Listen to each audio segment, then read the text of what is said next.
Bonjour tout le monde, bienvenue à la présentation sur la gouvernance FME ou intitulée Comment structurer l'utilisation et la croissance de FME, de vos environnements FME.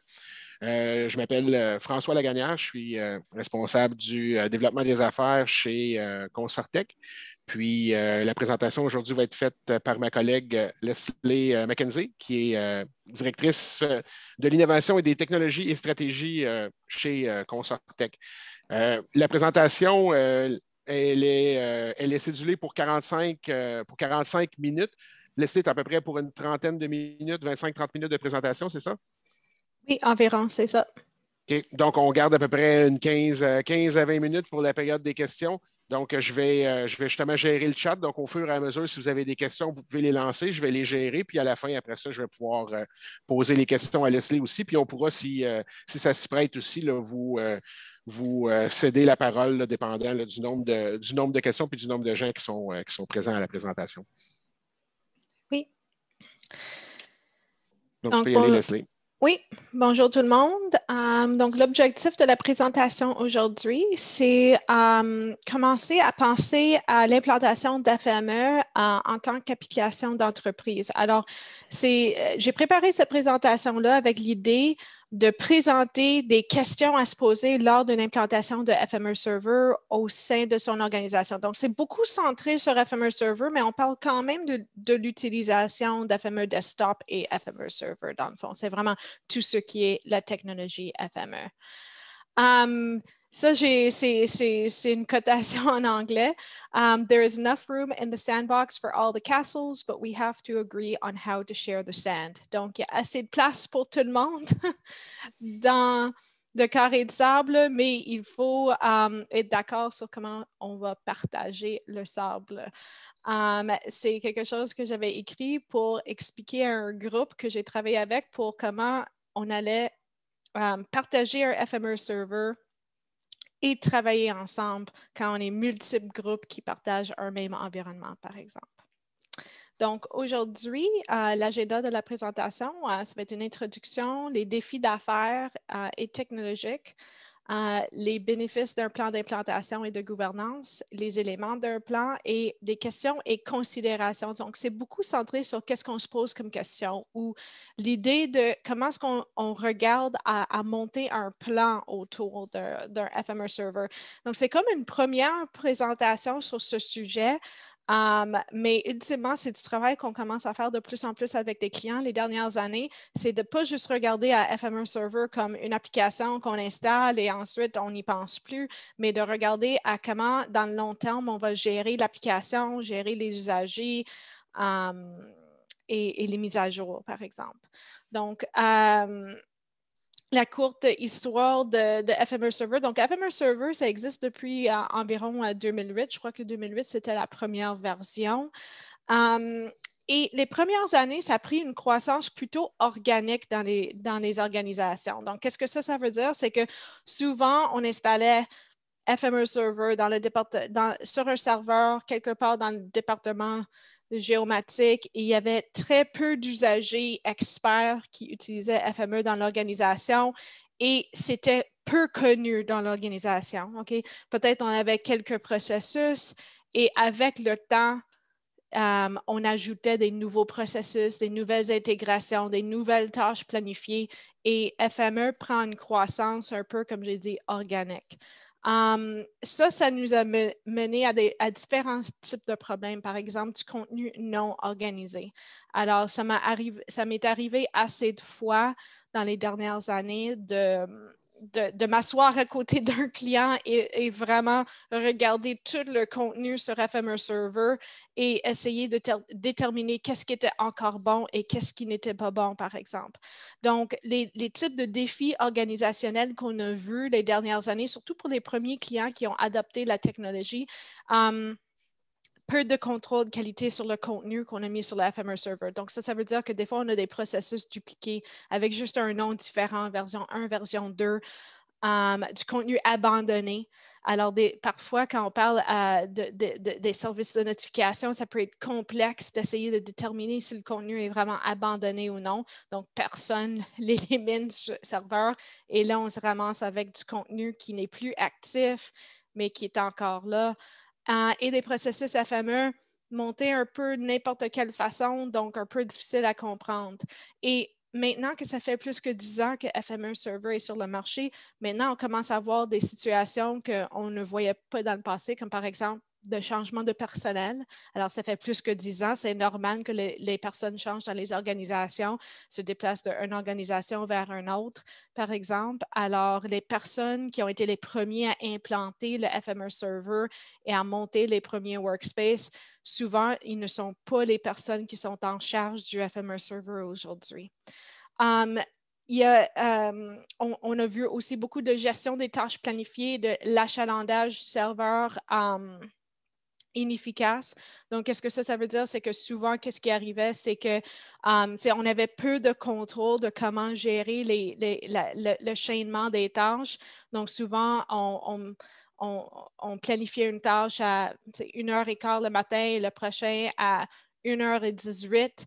On laissait 3 minutes, même si notre processus prenait juste 3 minutes à exécuter, mais ça veut dire qu'on a beaucoup de très petits gaps entre les processus. Donc, à un moment donné, il paraît qu'on a un serveur avec très achalandé qui est occupé tout le temps, mais peut-être si on fait une analyse sur des vraies données, on voit que peut-être le serveur est vraiment actuellement juste actif 8 heures sur les 24, mais les 24 sont étirés pendant toute la journée. Des problèmes de permission et problèmes de sécurité. Donc, c'est souvent des FME servers installés par toutes sortes de différents clients. On arrive et on voit très peu de paramètres de sécurité ont été mis en place, par exemple, et très peu de compréhension de comment la sécurité autour d'FME server fonctionne. Et la migration qui se complexifie avec le temps. Donc, qu'est-ce que ça veut dire? C'est que la migration, quand on a 5 processus FME sur notre serveur avec peut-être 5 tâches planifiées, c'était rien de migrer. Mais quand on commence à avoir une couple de centaines de workspaces sur notre FME server, la migration devient, et d'autres types d'intégration ou d'automatisation, la migration se complexifie un peu. FME server touche maintenant beaucoup plus de systèmes qu'il touchait dans le passé. Donc, les nouveaux défis qu'on commence à voir, donc ça c'est beaucoup des défis des FME servers qu'on a eu pendant longtemps parmi notre clientèle. Les nouveaux défis, beaucoup d'organisations adoptent la technologie FME Server plus rapidement pour implanter l'automatisation. Donc, au début, FME Server, c'était une application surtout mise en place par des groupes qui avaient une certaine maturité autour de la technologie FME déjà. Mais maintenant, on commence à voir beaucoup plus d'implantation rapide de la technologie FME parce que l'aspect d'FME Server est capable de faire des automatisations. C'est très intéressant pour des organisations, mais ça veut dire qu'on est en train de faire du onboarding ou de l'apprentissage de nos clients sur la technologie desktop et serveur en même temps.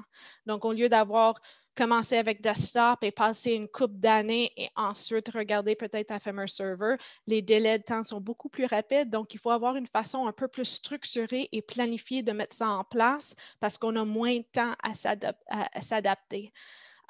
Il y a maintenant beaucoup plus d'options de déploiement FME Server disponibles et on a maintenant la notion des engines dynamiques. Donc, ça, c'est des engines qui sont payés à la minute de temps de processus versus, ou même à la seconde, versus des engines qu'on a payés, dont on est propriétaire 24 heures par jour. Donc là, les types d'engines qu'on peut déployer sur notre FME Server, on a plus d'options, mais plus d'options, ça veut dire plus de complexité.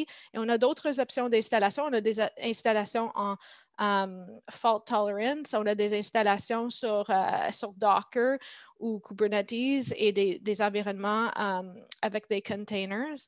Alors, avec toutes ces nouvelles options, où est-ce qu'on installe notre serveur dans l'info nuagique ou sur un serveur à l'interne? Alors, avec toutes ces options de déploiement, on a beaucoup plus de questions à se poser maintenant que dans le passé. Donc, la solution ou qu'est-ce qu'on propose de plus en plus souvent, c'est un plan d'implantation et de gouvernance FME pour la gestion, l'implantation jusqu'à la maintenance et la continuité de notre FME server. Donc, aujourd'hui, l'objectif, c'est d'introduire les différents éléments d'un plan d'implantation et de gouvernance sur FME pour donner une idée de comment est-ce qu'on devrait approcher l'implantation d'FME Server, comment est-ce qu'on devrait regarder à gérer le FME Server. Et comme j'ai dit, c'est un peu comme une première vue de regarder FME Server avec une stratégie en tête, avec un plan. Et certainement un plan vivant ou un plan évolutif parce qu'il faut être capable d'adapter rapidement dans le marché avec toutes les technologies et tout aujourd'hui. Donc, les composants majeurs d'un plan autour de la gouvernance, on divise ça en technologie, ressources humaines et les standards. Donc, la technologie étant dire comme vraiment tout ce qui est le côté IT, donc la sécurité, comment paramétrer la machine, comment est-ce qu'on doit installer la FME server, les technologies connexes, comme peut-être les technologies d'Esri, les systèmes qu'on veut intégrer. Donc, tout ça, c'est la partie technologie. On a la partie ressources humaines. Donc, on commence vraiment à voir et à considérer c'est quoi les compétences requises pour travailler ou gérer le FME server, quelles sortes de rôles et responsabilités qu'on voit dans une organisation. Les standards, c'est comment est-ce qu'on exploite le FME server, c'est quoi les règles d'affaires, est-ce qu'on va monter des standards de création de contenu sur le FME server pour éviter effectivement l'impact d'avoir un peu toutes sortes de contenus nommés de n'importe quelle façon et avoir un problème de migration dans le futur. J'ai mis sécurité sur le côté dans ce diagramme-là parce que la sécurité va impacter toutes ces facettes-là. Donc, la sécurité va impacter comment est-ce qu'on va déployer la technologie. La sécurité va impacter qui a accès à mon FME server et avec quel rôle, avec quelle permission. Et la sécurité va aussi impacter nos standards de développement, les méthodologies qu'on va connecter à des bases de données ou à des applications web, par exemple, pour aller chercher des données. Donc, la sécurité va toucher toutes les facettes. Une autre façon que j'avais pensé à présenter la même chose, c'était avec ce diagramme-là. Donc, c'est un peu différent, c'est un peu les mêmes choses, mais ici, je voulais démontrer, comme ici, j'ai mis la sécurité comme partie de la tarte. Alors là, j'ai mis vraiment technologie, mais j'ai séparé les normes informatiques. Donc, souvent, on a la partie technologie, donc notre technologie FME Server, j'installe mon logiciel, je la configure, mais comment je la configure, comment je travaille avec mon application et je dois souvent suivre les normes de mon organisation par rapport à l'implantation d'un outil, par exemple. Donc, les normes de mon département de géomatique, les standards, la façon qui fonctionne. Ça joue un rôle très important. Après ça, on a les gens ou l'équipe. Donc, ça, c'est les ressources humaines, le personnel, les standards, donc j'ai déjà mentionné. Et là, j'ai mis la sécurité dans la même chose. Mais la pointe de tarte que je ressors un peu, c'est que tout revient vraiment souvent aux besoins d'affaires. Donc, il faut vraiment avoir une bonne idée de qu'est-ce qu'on va faire avec notre FME server. Et ça va aider à déterminer tout le reste des composants. Donc, quand on a fait une nouvelle implantation de FME Server aujourd'hui, la première question qu'on pose souvent maintenant, c'est quels sont vos objectifs sur les prochains 6 à 12 mois? Et on prend vraiment la peine de prendre le temps d'écrire les objectifs et même de maintenir parfois une liste de tous les projets d'intérêt qu'on veut mettre sur le FME Server parce que ça va nous aider à déterminer les priorités. On voit ça comme un document vivant ou un document évolutif. Donc, ce n'est pas la finalité de tout. La raison que je choisis 6 à 12 mois, ça c'est normalement pour un premier client sur FMR Server, c'est parce que souvent on va suggérer que pendant que je suis léger dans mon opération de mon FMR Server, je veux migrer dans le prochain 12 mois, OK, pour être capable de prendre avantage des nouveautés de l'application. Éventuellement, quand on a beaucoup de contenu sur la FMR Server, c'est possible que ça devienne un peu plus compliqué à faire des migrations à toutes les années. Mais on a trouvé en pratique que c'est un bon guide pour commencer. Il faut commencer quelque part et ensuite ajuster aux besoins. Donc, le déterminant conducteur, comme j'ai dit, c'est les besoins d'affaires. Les besoins d'affaires vont vraiment revenir à nous aider à répondre toutes les autres questions. Les autres questions comme quelle sorte de licence est-ce que j'ai besoin? Ça fait une grosse différence si je veux rouler 10 workspaces la nuit et chacun prend 5 minutes versus j'aimerais avoir une application en temps semi-réel qui doit être capable de répondre en 30 secondes. Ou si je veux avoir un workspace qui est capable de traiter du LIDAR et qui va prendre beaucoup de ressources de mémoire vive sur la machine versus des processus qui vont faire des appels API web et qui vont faire un peu de processus JSON et juste faire des appels web avec très peu de données. Ça prend vraiment différents paramètres requis. Ça va déterminer l'architecture de l'application, par exemple. Est-ce que j'ai besoin d'un FMR Server qui est garanti d'exécuter que 24 heures sur 7? Ou peut-être c'est pas si important que ça, alors on peut aller à un 24 heures sans le fonctionnement de mon FMR Server. Toutes ces questions-là, les besoins d'affaires, ça va déterminer la réponse à les autres questions.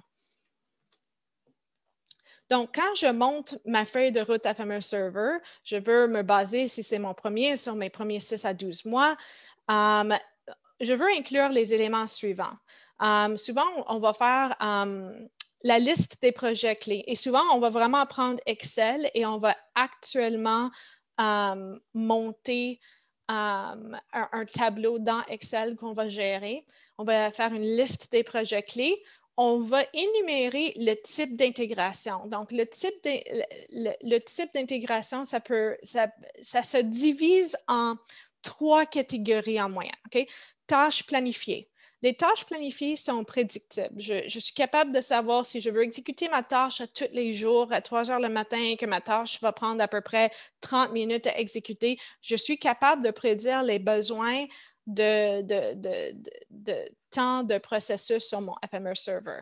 Après ça, j'ai des applications plus sur demande ou l'utilisation des apps de FMR Server, par exemple, où c'est des usagers qui vont déclencher l'exécution d'un processus FMR. Ceux-là, normalement, souvent, j'ai besoin d'un peu suivre c'est quoi la demande moyenne et voir quand les demandes viennent plus souvent ou moins souvent pour être capable d'avoir une idée de l'achalandage de mon FMR Server.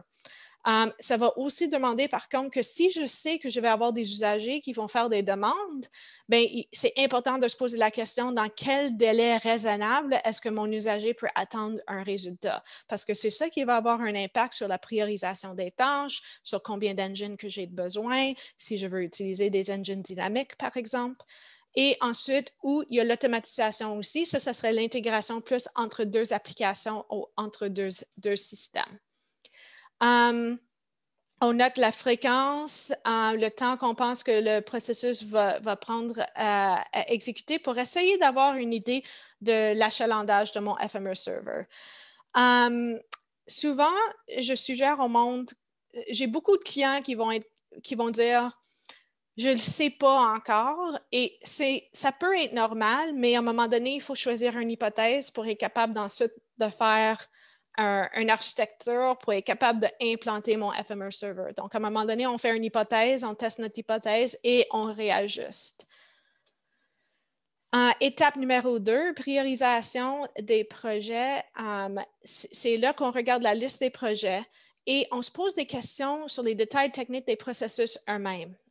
Est-ce que le workspace existe déjà? Si le workspace existe déjà, on est capable de dériver beaucoup d'informations, comme par exemple, on est capable de savoir combien de temps environ le processus devrait prendre à exécuter, combien de mémoire qu'il y a de besoin, quelle sorte de système ou applications, c'est quoi les dépendances?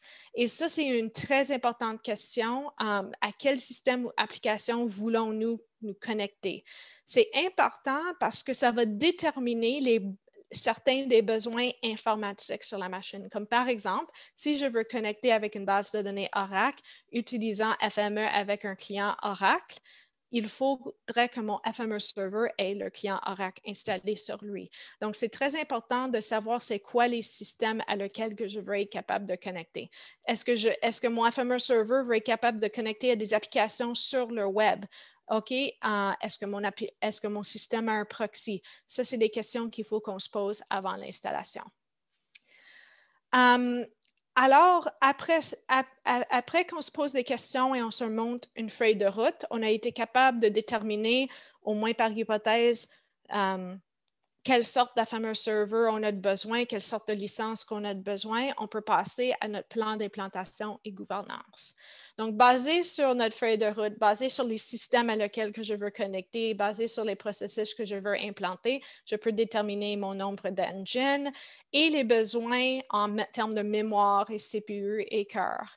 Donc, une fois que j'ai répondu les questions plus d'affaires, je suis capable d'aller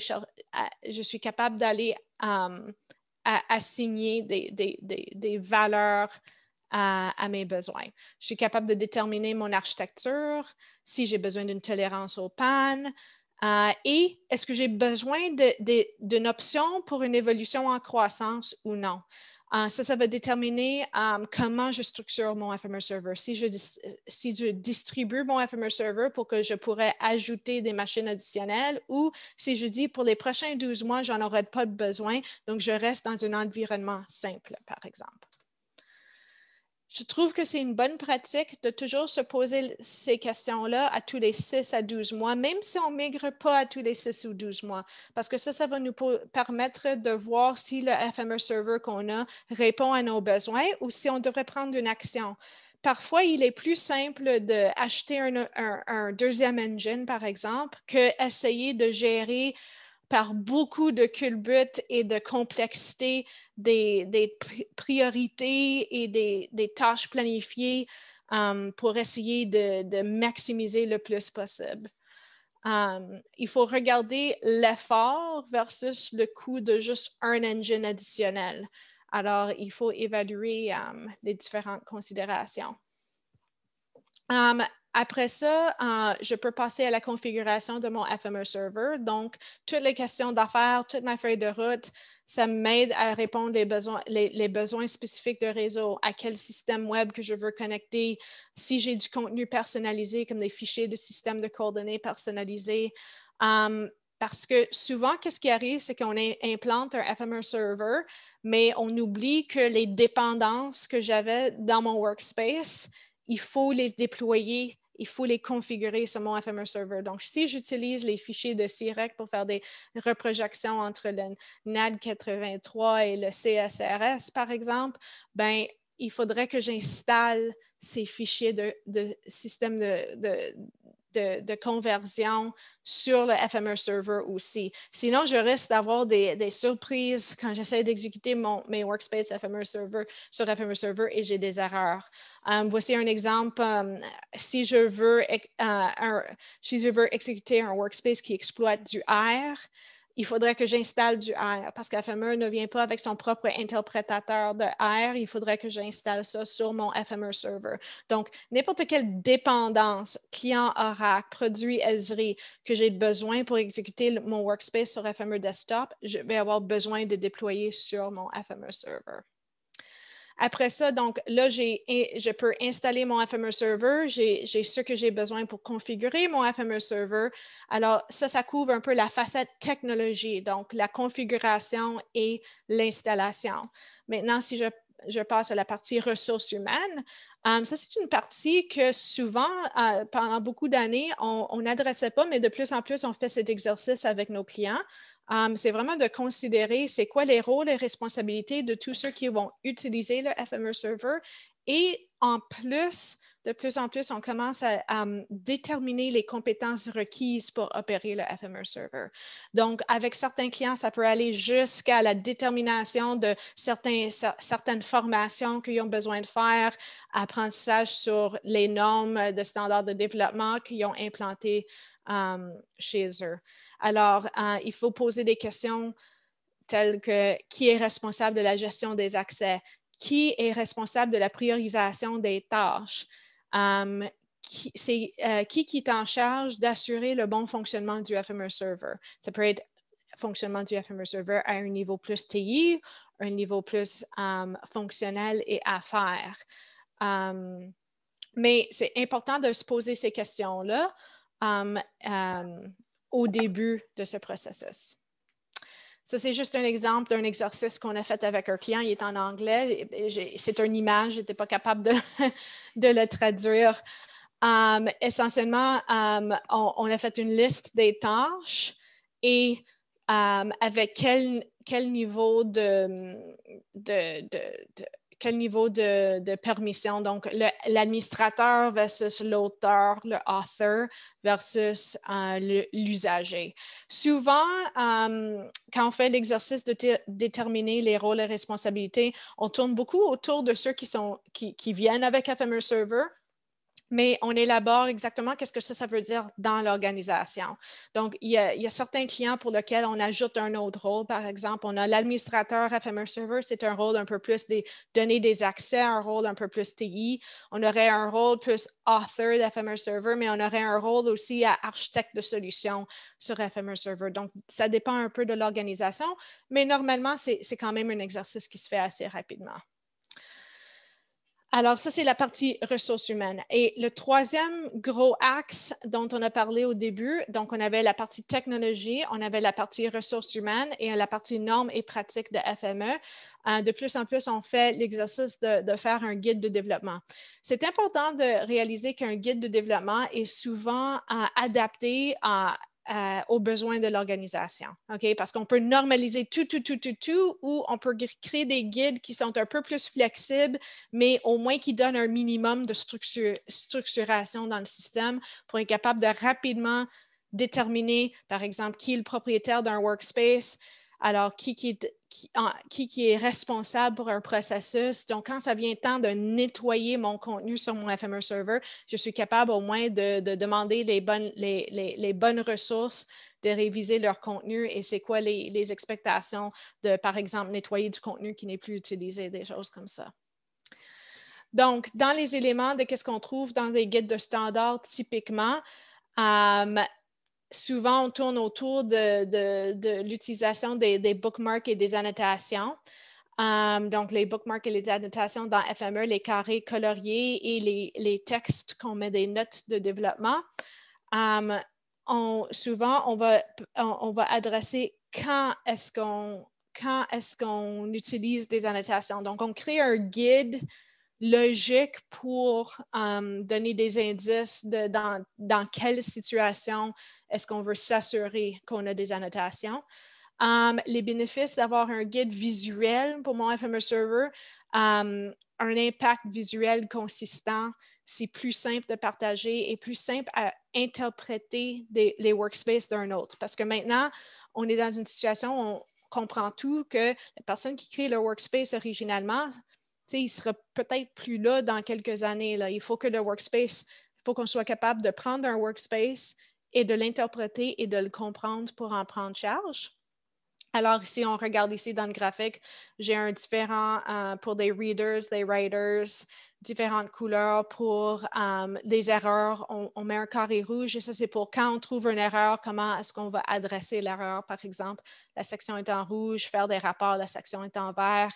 Et les sections grises, pour des choses qu'on a désactivées, mais si on lit la norme des bonnes pratiques, pour ce client-là, on peut désactiver des sections, mais éventuellement, il faut les enlever pour ne pas avoir beaucoup de sections abandonnées qui fait juste porter la confusion éventuellement. Dans la nomenclature, souvent, on développe une nomenclature autour de ce contenu, donc les paramètres.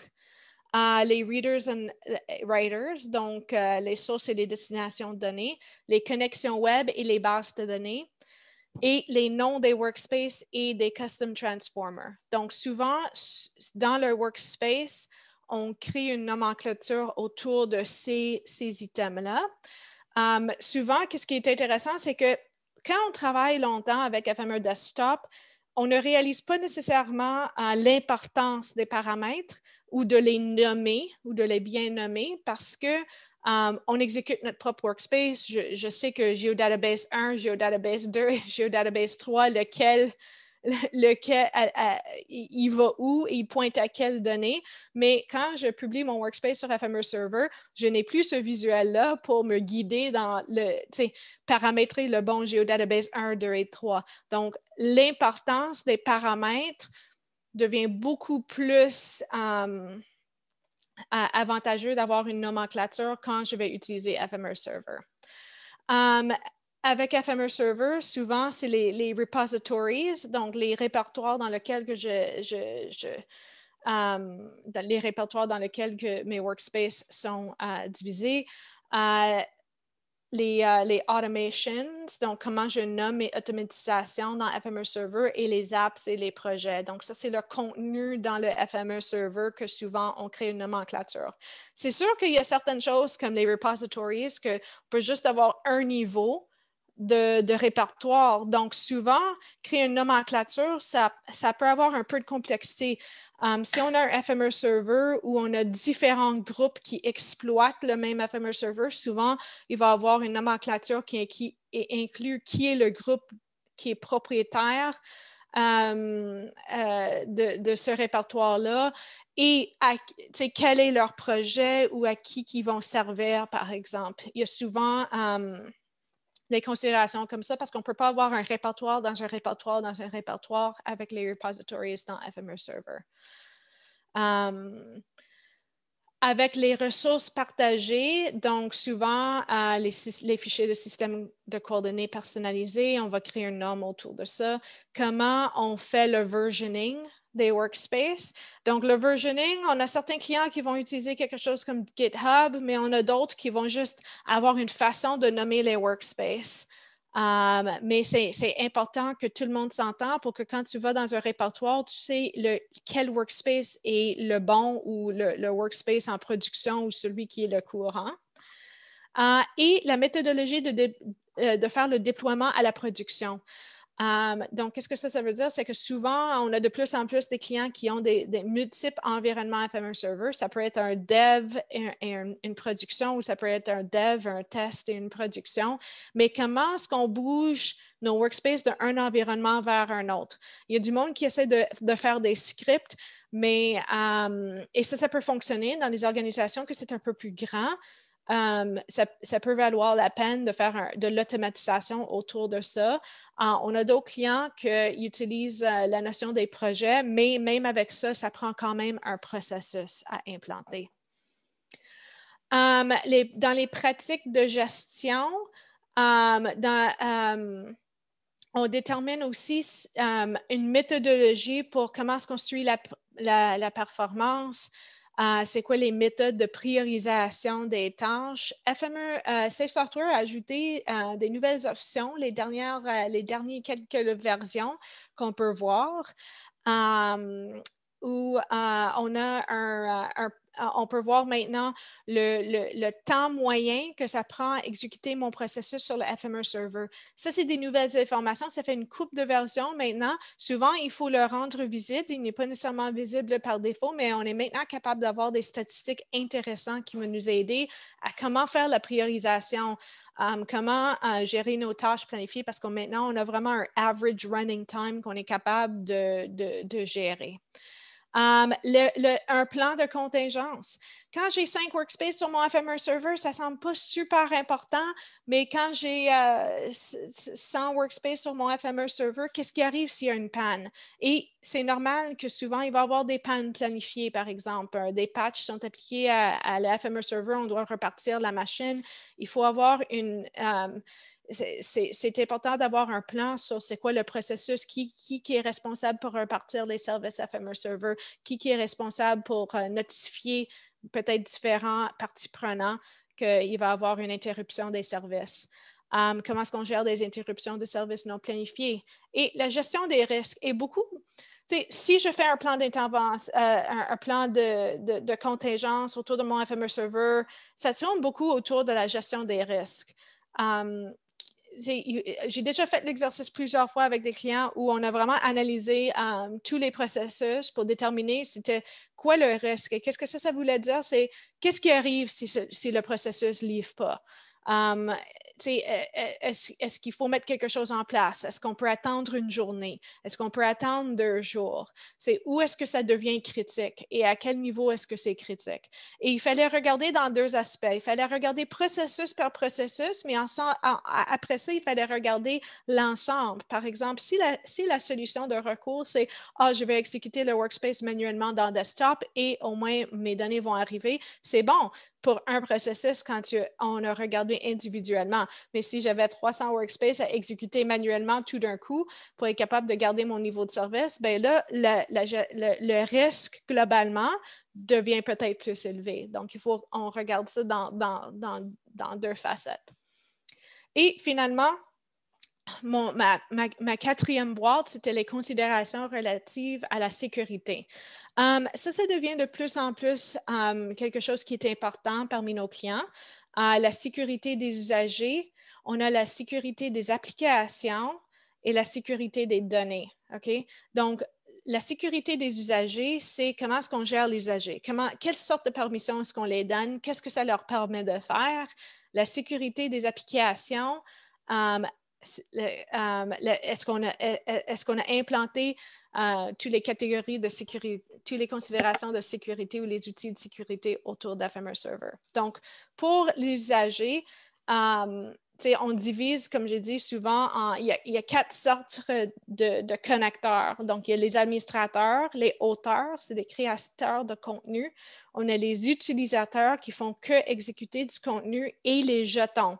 Les jetons qui donnent accès spécifique à des applications sur FMR Server, les tokens. Donc, la technologie, pour ceux qui ont FMR Server depuis longtemps, la technologie des jetons a comme évolué un petit peu maintenant.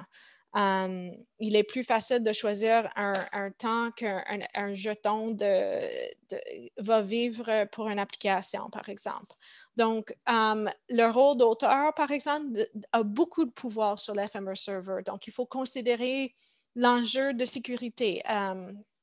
Pour une petite organisation avec 2-3 personnes qui utilisent le FMR Server et ont accès à tous les systèmes, ce n'est pas vraiment un enjeu. Mais on fait quand même l'exercice de poser les bonnes questions. Et souvent, et ça m'est arrivé plusieurs fois, et c'est juste conserver le mot de passe du super utilisateur de manière sécure. Quand on installe notre FMR Server crée par défaut un usager qui s'appelle admin. Souvent, le monde va connecter à leur Active Directory et désactiver l'usager admin ou ils vont oublier le mot de passe parce que personne l'a écrit quelque part dans une voûte de mots de passe. Et si la connexion est perdue à Active Directory, sans cet usager-là, il n'y a pas vraiment une porte d'entrée pour entrer dans notre FMR Server et changer les paramètres qui connectent au Active Directory. Donc, je dis à tout le monde, conservez ce mot de passe-là parce que ça se peut qu'on ait besoin de cet usager-là. Sécurité des applications, donc c'est important de réviser les options disponibles dans l'application de sécurité. Ça évolue dans toutes les versions d'FMR Server. Donc, c'est important de se garder informé des nouvelles options. Les méthodes, les codes qu'on met pour le HTTPS évoluent régulièrement. Les versions de Tomcat changent. Il y a des nouvelles options de sécurité pour gérer les usagers FMR Server ou gérer le système d'encryption qu'on a maintenant, d'encryption. Et la sécurité des données. C'est important d'être conscient du fait que quand on donne des accès à mon FMR Server, on donne des accès à des données. Donc, ça devient une autre porte d'entrée pour avoir des accès à des données et on veut juste s'assurer qu'on donne les bons types d'accès aux bons usagers. Si un usager est capable d'accéder des données en édition ou si un usager est capable d'accéder à des processus qui vont juste extraire de l'information, c'est important de ne pas créer des trous de sécurité et d'être conscient de la méthode qu'on donne accès à du contenu. Donc, les points clés à retenir, les objectifs d'affaires sont vraiment le principal moteur, ou on dit en anglais le driver, de vraiment répondre à toutes les questions de comment est-ce que je paramétrise mon FMR Server, comment est-ce que je l'implante, combien de licences que j'ai besoin, comment est-ce que je vais gérer mes usagers. Alors, je recommande fortement de créer une feuille de route de mes projets d'intégration. Si j'ai des clients avec des feuilles de route avec une trentaine d'idées, les idées évoluent. Il y en a qui disparaissent, il y en a qui s'ajoutent. On change les priorités, mais on a un plan sur le prochain an ou deux même, des fois, sur les types d'intégration qu'on va commencer à déployer sur la FMR Server. Et ça nous permet de venir voir si on va avoir besoin de ressources additionnelles de processus. Et les trois composants majeurs de la gouvernance qui sont la partie technologie, la partie ressources humaines et les standards. Donc, ça résume à peu près. Donc, comme j'ai dit, mon objectif aujourd'hui, c'était vraiment une introduction de comment est-ce qu'on peut penser à notre FMR Server pour bien couvrir tous les points de sécurité, de configuration. Donc, c'est comme un point de départ dans ce qu'on appelle le plan d'implantation ou la gouvernance de mon FMR Server pour voir ça comme quelque chose qui va continuer dans le temps, qui va évoluer et qui a besoin d'une gestion régulière. Alors, je ne sais pas si François, tu veux dire un mot? Merci, Leslie. Oui. En fait, à date, le chat a été relativement tranquille. Je ne sais pas si vous avez des questions pour Leslie. À la limite, vous pouvez enlever le sourdine ou le mute de votre micro, ou vous pouvez utiliser le chat, puis à ce moment-là, moi, je vais passer la question à Leslie. Il nous reste encore un bon 5 minutes là, dans le cas où vous auriez des questions.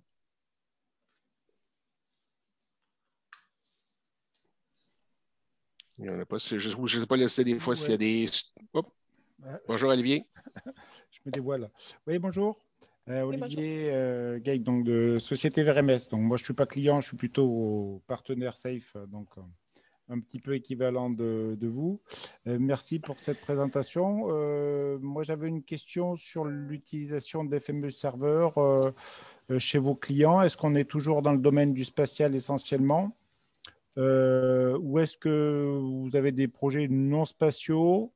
Et si c'est le cas, est-ce qu'ils dérivent du spatial ou est-ce que vous avez des clients qui sont totalement déconnectés du spatial? Une excellente question.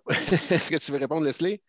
Oui, ben regarde, je vais dire que on a de plus en plus de groupes TI dans le non spatial qui exploitent le FMR Server. Mais c'est généralement une évolution d'un FMR Server qui est rentré dans un département de géomatique et qui fait de plus en plus... Au début, le monde faisait c'était beaucoup de géomatique à géomatique. C'est faire des intrants de données géomatiques vers du CAD de GIS, des choses comme ça. OK? Mais avec le temps, c'est devenu de plus en plus l'intégration de systèmes corporatifs TI, des systèmes de planification urbain, des systèmes de gestion des actifs et différents types d'applications avec les données géomatiques.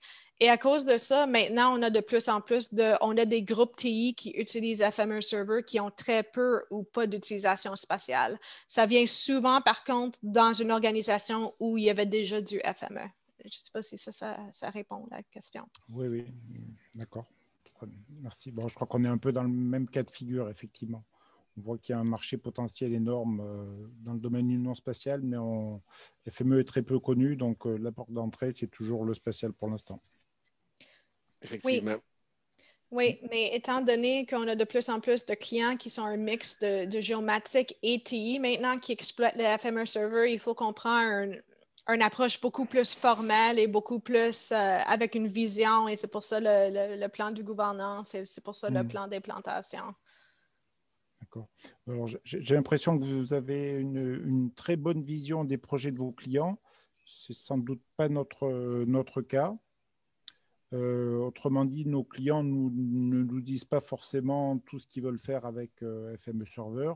Ou plutôt, ce qui se passe, c'est que souvent, ils en font l'acquisition pour un besoin très, très précis, très ponctuel, et ils n'ont pas de plan d'évolution à plusieurs mois ou plusieurs années.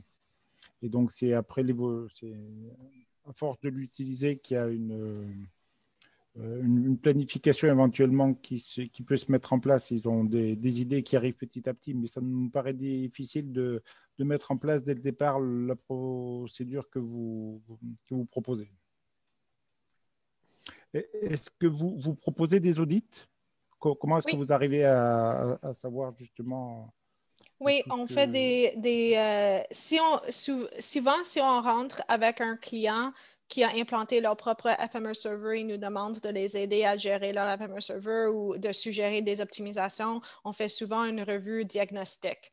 Donc, on passe un peu le même processus quand on installe un FMR Server, mais là, c'est en diagnostic, donc on fait la cueillette d'informations. Comment est-ce qu'ils l'ont paramétré? Qu'est-ce qu'ils font avec le FMR Server? On regarde comment ils ont organisé leur contenu et ensuite, on fait des suggestions par rapport à leur gestion de sécurité, la gestion de leur contenu et s'il y a de l'optimisation des processus eux-mêmes à faire, ça dépend de comment profondément on va dans les processus eux-mêmes. Parfois, c'est optimiser leur workspace ou ça peut être optimiser l'automatisation aussi. Comme parfois, j'ai des clients qui vont utiliser un Directory Watcher, mais honnêtement, une tâche planifiée ferait vraiment mieux la job parce que ça fait moins d'achalandage de réseau pour un fichier qui va arriver une fois par jour, par exemple. Donc, on peut optimiser dans les deux sens.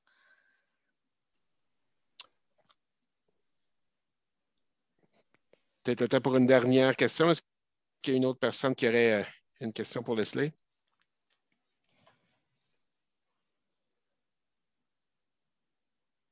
Non. Il semblerait que ta présentation a été suffisamment claire, Leslie.